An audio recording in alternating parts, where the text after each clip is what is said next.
Mesdames et messieurs, bonsoir. Merci d'avoir choisi RTI 1 à la une de ce 20h. Nous sommes le 8 mars aujourd'hui. C'est la journée internationale des droits de la femme. Elle est à l'honneur à l'ONU. L'Organisation des Nations Unies a réuni tous les ministres chargés des questions du genre et les organisations de la société civile pour marquer cette journée axée sur le digital. Nous aurons un dossier consacré à l'autonomisation des femmes. Nous irons donc à Mazanois, village situé dans le département d'Agny-Bilekro, où des femmes regroupées en coopérative sont des exemples de réussite en milieu rural. Nos reporters ont enquêté sur les activités et organisations. Le rapatriement des Ivoiriens vivant en Tunisie se poursuit à l'initiative du gouvernement. La deuxième vague est arrivée à Abidjan. Elle a été accueillie par la ministre d'État Kandia Camara avant de regagner leurs familles respectives. Enfin, au Pérou, la présidente Dina Boluarte est visitée par une enquête depuis 2 mois pour génocide et homicide. Elle a été entendue hier par la justice. Soyez les bienvenus sur RTI 1. Nous sommes le 8 mars aujourd'hui et c'est la journée internationale des droits de la femme. Elle est à l'honneur à l'ONU. L'Organisation des Nations Unies a réuni tous les ministres chargés des questions du genre et les organisations de la société civile pour marquer cette journée axée sur le digital et la Côte d'Ivoire y est bien représentée. Voilà, en Côte d'Ivoire, on promeut justement les actions et initiatives féminines à l'occasion de cette journée du 8 mars. Et c'est le cas dans la police nationale où 350 femmes pionnières de plusieurs services et chefs d'équipe sont mises à la lumière pour servir d'exemple. Elles ont contribué à obtenir des résultats probants. On peut citer la saisie de 2 tonnes de cocaïne l'année dernière. Le ministre Vagondo Diomandé, fier de ces femmes. Ou encore officiers, elles n'ont rien à envier à leurs collègues hommes. Ce 8 mars, à la préfecture de police d'Abidjan, leur mérite et celui de leurs dévancières sont mis en lumière. Le directeur général de la police nationale, Youssouf Kouyaté, présente 5 pionnières de l'institution. Elles se sentent très honorées et ne manquent pas de souligner les avancées en ce qui concerne la promotion de la femme au sein de la police nationale. Notre reconnaissance à M. le ministre de l'Intérieur et de la Sécurité, le général de corps d'armée, Diomandé Vagondo, qui pour nous est un allié pour l'amélioration et l'affirmation de nos droits et de nos vertus. J'ai 36 ans de police, je suis rentré à 18 ans, j'ai commencé sous-officier, c'est-à-dire 1V. Aujourd'hui, je suis commissaire. J'ai dit à mes filles là qu'on peut arriver. Elles peuvent arriver si elles veulent. Et elles n'ont qu'à tout faire pour arriver où je suis aujourd'hui. À l'occasion de la commémoration de la Journée internationale des droits de la femme, le ministre de l'Intérieur et de la Sécurité trouve des justes mots afin d'encourager ces femmes fonctionnaires de police. Je me tiendrai, conformément aux instructions du président de la République, à vos côtés pour tout ce qui pourra permettre de vous rendre encore plus efficace. Vous incarnez l'image que nous voulons inculquer à notre police nationale. L'image de la police qui se rend complice des populations. Et en retour, qui a toute la confiance des populations. Qui mieux qu'une femme peut initier cette confiance? Vous êtes à l'honneur et vous serez toujours à l'honneur. Aujourd'hui, elles sont au nombre de 3000, ce qui représente 13% de présence féminine au sein de la police nationale. L'objectif visé est de 30%. Voilà, retenez le thème de cette journée pour un monde digital inclusif, innovation et technologie pour l'égalité des sexes. Et ce thème fait l'objet de sensibilisation. Les organisations et de défense des droits de la femme se réjouissent de l'apport du digital dans leurs activités. Elles s'activent pour la célébration officielle des droits de la femme dans la commune de Yopougon dans quelques jours seulement. Angela Diallo, Didier Nguessan. La Journée internationale des droits des femmes 2023 porte sur les leviers d'inclusion sociale et économique des femmes en Côte d'Ivoire. Il s'agit de montrer la nécessité des technologies et d'une éducation numérique. Le lancement officiel s'est tenu le 18 février dernier avec environ 6000 personnes interconnectées. Cette année, comme innovation, le digital est au cœur des préoccupations. Le digital, en fait, c'est pour apprendre. Il y a des gens qui sont aujourd'hui autodidactes grâce au digital. Internet est bon pour les femmes parce qu'ils peuvent aujourd'hui mettre les marchandises sur Internet pour que ça puisse les aider à avoir plus de clients. Pour le réseau ivoirien pour la défense des droits de l'enfant et de la femme, RIDEF, le digital peut servir de canal pour dénoncer les cas de violence basés sur le genre. Depuis l'année dernière jusqu'à maintenant, je pense 70% des personnes qui sont venues nous rencontrer, c'est via WhatsApp, via le site web. À nos autorités de rendre vraiment Internet accessible pour ne pas que ce soit un frein à l'accès à cet outil-là par les femmes. Selon la Banque mondiale, seulement 12% des femmes africaines ont accès à Internet. L'État de Côte d'Ivoire entend susciter l'engouement des femmes pour le numérique. À cet effet, le Salon de la Journée internationale de la femme et de la jeune fille a été instauré. La première édition se tiendra les 24 et 25 mars prochains.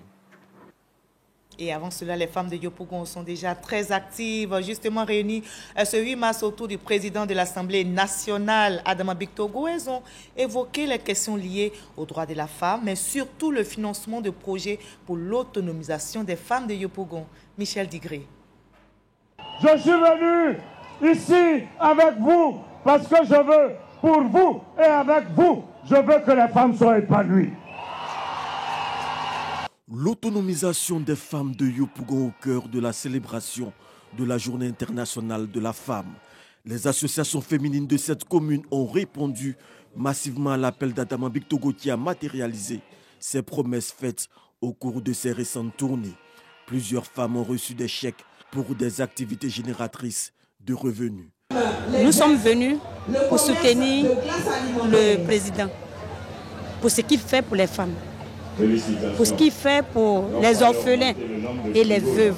Je souhaite vraiment à mes soeurs qui n'ont pas encore reçu ces dons-là, ils n'ont qu'à continuer à se battre, à travailler et avoir des projets concrets pour pouvoir profiter de ce don-là. Adama Bictogo n'entend pas s'arrêter là. Quand je viendrai vous rencontrer dans tous vos quartiers, les femmes, il y aura à mes côtés une banque. Parce que c'est un devoir citoyen. Et les banques ivoiriennes vont accompagner leurs sœurs de Yopougon. Adama Bictogo a associé à cette célébration ses filleuls, nés le 14 décembre à Yopougon, jour de son anniversaire, et se baptisé le 24 décembre à la cathédrale Saint-André. Voilà, nous prenons à présent la direction de San Pedro où les femmes étaient aussi à l'honneur. La journée dédiée à leurs droits a été célébrée. Des recommandations ont été faites pour l'amélioration de leurs conditions de vie, nous rapporte Sam Konan sur place. Les femmes du département de San Pedro sont sorties nombreuses pour prendre part à la célébration de la journée internationale qui parle de leurs droits.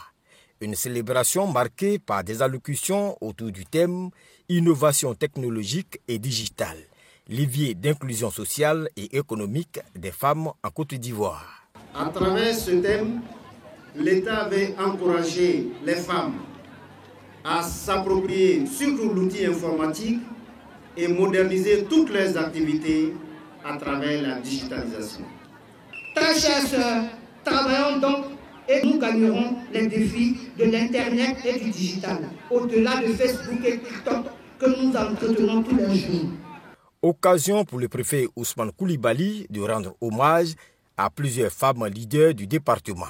J'aimerais vous saluer, vous féliciter et vous remercier pour non seulement les efforts pour la tenue de cette cérémonie qui prend le genre, mais également pour votre présence en ce lieu au fin de magnifier et célébrer la femme. La célébration de la Journée internationale des droits de la femme a été également marquée par un défilé des femmes issues des différentes couches socio-professionnelles de San Pedro. On en arrive à notre dossier consacré à l'autonomisation des femmes. Nous sommes le 8 mars. Nous irons donc à Mazanois, village situé dans le département d'Agny-Bilekro, à 5 km de la frontière ghanéenne, où des femmes regroupées en coopérative sont des exemples de réussite en milieu rural. Le projet avec Association villageoise d'épargne et de crédit, mis à leur profit, semble faire son petit bonhomme de chemin. Le projet avec a même le vent en poupe à Manzanois.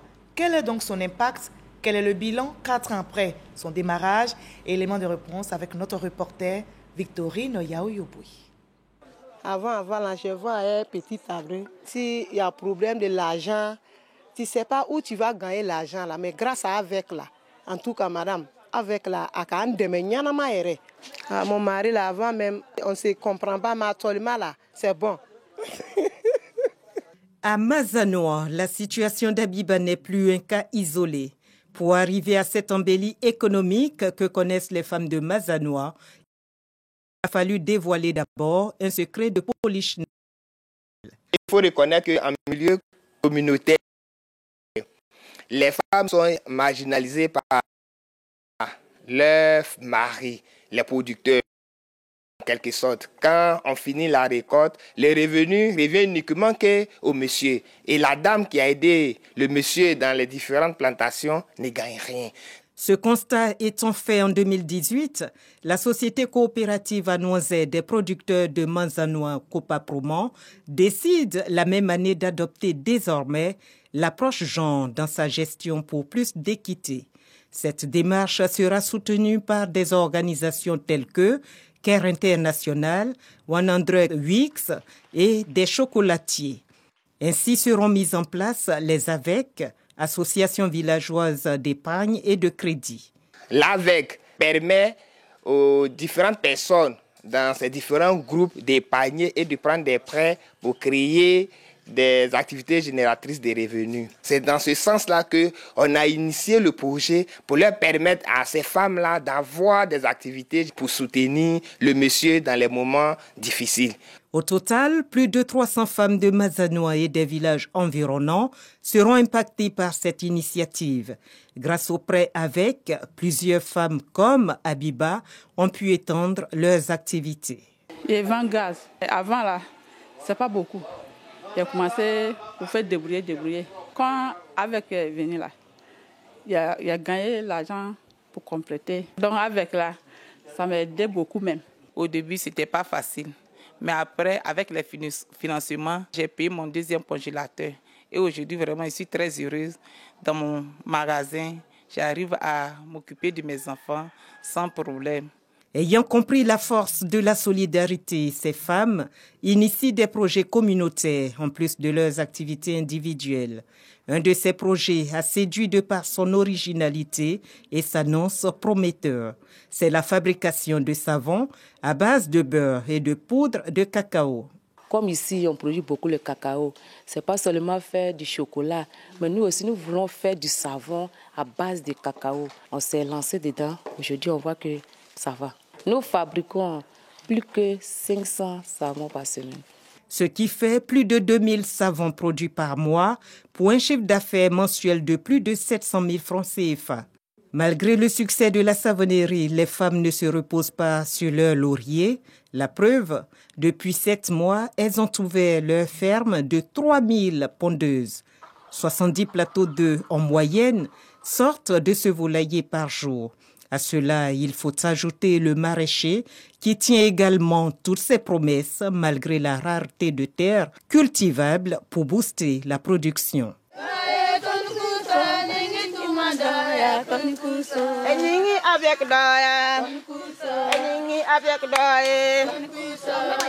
Un autre projet qui retient toute l'attention de nos femmes entrepreneurs, c'est la fabrication d'attiqués, de placali et de gari.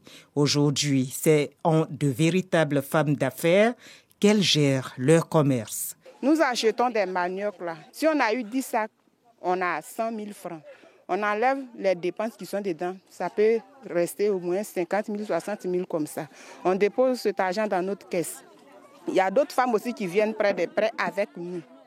Si on te donne 50 000 francs en venant avec l'argent au retour, tu dois nous donner 55 000 francs. Comme les 5 000 là sont nos bénéfices. C'est en fonction de ça, nous aussi, on prend pour faire nos besoins ici, dans notre société. Avec un chiffre d'affaires annuel de plus de 80 millions de francs CFA, l'engagement et la réussite des groupements de femmes de Mazanoa font la fierté des responsables de Copaproman pour qui le pari n'était pas gagné d'avance. Une bouffée d'oxygène au moment où Plusieurs sociétés coopératives sont asphyxiées par le Cholen Shoot, le cancer du cacao. Depuis longtemps, on est resté derrière les hommes. Aujourd'hui, grâce à l'AVEC, beaucoup de femmes ont créé des AGR et elles ont envie de faire beaucoup plus de choses. Et même si aujourd'hui, la maladie du Cholen Shoot a fait qu'il n'y a plus de cacao, nos producteurs ne sont plus en difficulté financière parce que les femmes déjà les soutiennent financièrement à la maison de par leur activité. Dire qu'on est satisfait, oui, quelque part, parce que c'est un bon début. Si le début est bon, c'est que la suite sera meilleure. Et c'est ce que nous souhaitons pour nos producteurs. Les groupements des femmes ici ont suivi à la lettre toutes les consignes. Et aujourd'hui, nous pouvons dire que l'autonomisation de la femme est une réalité à Mazanois. Depuis le chef-lieu à Kobouassué, le sous-préfet encourage les 6 autres villages de sa circonscription administrative à imiter Manzanois et ses femmes entrepreneurs. Manzanois abrite 3 coopératives sur les 5. C'est un village qui a su par sa population, sa jeunesse, les femmes, impacter le quotidien de la sous-préfecture par son travail. Moi, je pense que c'est la force de vivre ensemble.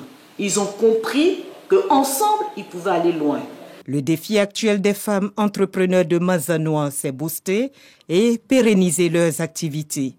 Pour y arriver, il leur faut par exemple un moulin pour produire les aliments des pondeuses, des machines pour la fabrication du savon au cacao et pour la transformation du manioc. Voilà le projet avec Association villageoise d'épargne et de crédit. Un projet, vous l'avez vu, qui fait rayonner les femmes à Manzanois. C'est un dossier réalisé par une autre brave femme de la rédaction, Victorine Yaoyoboué.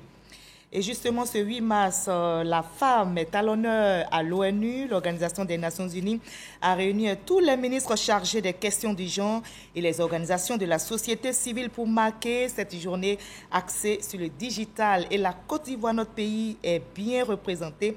Le reportage de Mamadou Kouassi dans nos prochains journaux. La femme est aussi mise en lumière dans le domaine de la littérature. Je vous invite maintenant à découvrir l'ouvrage de Georgette Zamblé intitulé « La femme de mes rêves ». L'œuvre utilise des mots MOTS pour combattre des mots MAUX qui portent entrave à l'évolution de la femme, telles que les discriminations, les injustices. Et Georgette Zamblé est féministe, experte en genre, nous rapporte pas comme Didier Nguessan. Féministe, experte en genre de développement, Georgette Zamblé retrace la jeunesse de son combat féministe dans l'œuvre littéraire « La femme de mes rêves ». À travers son histoire personnelle, ses motivations, les barrières qu'elle a pu briser, l'auteur veut laisser les traces et inspirer d'autres femmes. La femme de mes rêves, c'est l'histoire d'une féministe qui, dès son jeune âge, a compris qu'elle est égale en termes de droits aux jeunes garçons de son âge et aussi que la naissance d'une fille n'est pas un handicap, mais plutôt un privilège pour la société. C'est la justice, c'est le respect de la femme. C'est ça la valeur principale qu'il faut que nous retenions. C'est la dignité de la personne humaine tout simplement qui a des droits qu'il faut respecter. Et c'est la place qu'il faut laisser également à la femme sans la maintenir avec le syndrome de l'imposteur. La femme de mes rêves, une œuvre qui dit non à ce système qui tend à limiter la femme. Un combat qui requiert l'assentiment des femmes, mais aussi des hommes. J'ai toujours été engagé, j'ai toujours été respectueux du caractère libre des femmes. Je pense que ce livre m'encourage en fait dans cette voie-là. Il s'agit donc pour Georgette Zamblé d'inviter chacune d'entre nous à ne pas oublier notre devoir de rêver et notre droit de rêver. Donc garder toujours le rêve de nos engagements et surtout s'impliquer encore plus en ayant conscience de ce que nous comptons. Une excellente coïncidence parce que le mois de mars, c'est le mois de la femme. C'est le mois où l'on doit parler des droits de la femme. Et c'est ce que fait ce livre. Tous les mots auxquels les filles et les femmes sont confrontées dans nos sociétés apparaissent dans ce récit. Dans cette œuvre de 140 pages, l'auteur dresse le profil rêvé de la femme, digne, ambitieuse et conquérante. La femme qui n'est plus sujette à des discriminations. Cette femme qui est consciente de sa place au sein de la société. Reportage réalisé pour vous par Serge Pacom Didi et Didier Nguessan. Les femmes donnent aussi de la voix sur la scène politique. Le National Democratic Institute vient justement de lancer officiellement la 2e édition de l'Académie des jeunes leaders politiques émergents. Et cette activité qui bénéficie de l'appui financier de l'USAID offre l'opportunité aux jeunes, mais également aux femmes de prendre une part active dans le débat politique dans notre pays. Ami Sissoko. 50 jeunes leaders, dont 25 femmes issues du RHDP, PDCI, FPI, PPRC, Leader et URD, qui aspirent à se présenter comme candidats aux prochaines élections locales ou en tant que membres d'une équipe de campagne, sont outillés à Korogo. C'est la 2e édition du projet Académie des leaders politiques émergents en Côte d'Ivoire. Une action de l'Institut national de la démocratie NDI à travers son programme Transition et inclusion politique financé par l'Agence américaine pour le développement international USAID. À travers donc la formation de ces jeunes leaders, nous estimons pouvoir contribuer au renouvellement d'une classe politique formée, une classe politique qui apporte de la substance dans le débat politique pour la Côte d'Ivoire. L'objectif est la promotion de la démocratie et la continuation de la paix dans votre pays. Les thèmes abordés au cours de cet atelier pour aider les académiciens à mieux préparer leurs ambitions futures sont entre autres partis politiques et élections, stabilité et cohésion sociale, prise de parole en public, genre et leadership féminin en politique. C'est vraiment une formation qui nous a apporté beaucoup.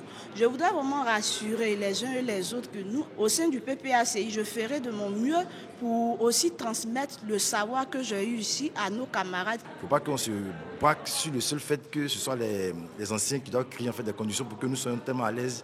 Voilà, il faut aussi que nous aussi on donne en fait, de notre sort pour que les choses puissent bouger dans le bon sens. Une jeunesse mal formée est un danger. Donc avoir ce genre d'atelier qui permet de former, d'outiller la jeunesse est vraiment louable. Président à la cérémonie de clôture de cette session qui a duré 3 jours, le ministre de la Communication et de l'Économie numérique, Amadou Koulibaly, a exhorté les académiciens au dialogue dans les prises de décisions. Les animateurs des partis politiques aujourd'hui étaient des trentenaires au moment où leur parti naissait, ou bien alors des quadragénaires. Il n'y a donc pas de raison que ceux-là, devenus aujourd'hui octogénaires pour certains, ne laissent pas la place ou n'acceptent pas auprès d'eux les jeunes quadras qu'eux-mêmes ils ont été par le passé. Donc c'est en cela que nous leur avons recommandé donc de faire le plaidoyer pour montrer qu'ils ont aussi de la place. Le porte-parole du gouvernement a aussi souhaité que le projet Académie des leaders politiques émergents s'étende à l'ensemble des jeunes du pays. Et dans l'actualité nationale également, le rapatriement volontaire des Ivoiriens vivant en Tunisie se poursuit à l'initiative du gouvernement. La 2e vague est arrivée à Abidjan. Elle a été accueillie par la ministre d'État Kandia Camara et par la représentante résidente de la CEDEAO. Ces Ivoiriens, au nombre de 154, dont 11 bébés, seront pris en charge à l'INGS de Makori avant de regagner leurs familles respectives. Konaté Moussa. Regard silencieux, l'expression de la tristesse d'avoir tout laissé et revenir au pays. Ces hommes et femmes résidant en Tunisie regagnent la patrie grâce à un rapatriement volontaire initié par les autorités ivoiriennes. Tout le monde connaît la situation en Tunisie et nous sommes heureux qu'eux-mêmes soient contents d'être de retour. Je voudrais profiter de l'occasion pour féliciter notre ambassadeur, son Excellence M. Savané Ibrahim et l'ensemble de ses collaborateurs qui ont tout mis en œuvre pour apporter assistance à nos compatriotes dès les premières heures des malheureux événements survenus en Tunisie. C'est la 2e vague d'Ivoiriens rapatriés. Ce sont 154 personnes, dont 11 bébés, qui sont rentrés en Côte d'Ivoire. Les actions se poursuivent pour d'autres vols retour d'Ivoiriens en Tunisie.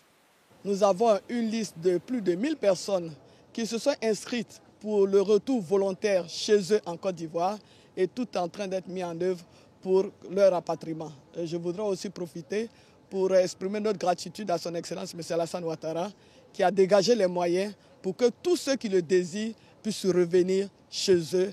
À leur arrivée, ces personnes se soumettent à des procédures administratives.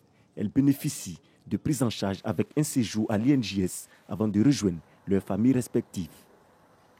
Voilà, nous partons à présent pour Paris où les professionnels du caoutchouc naturel de Côte d'Ivoire et le conseil EVA Palmier à Huile ont tenu un panel lors du Salon international de l'agriculture. Un panel porté sur la labellisation de l'EVA de notre pays et la sécurité alimentaire face à la culture de ce produit. Les spécialistes ont convaincu les investisseurs européens, nous dit Mamadou Kwasi depuis Paris.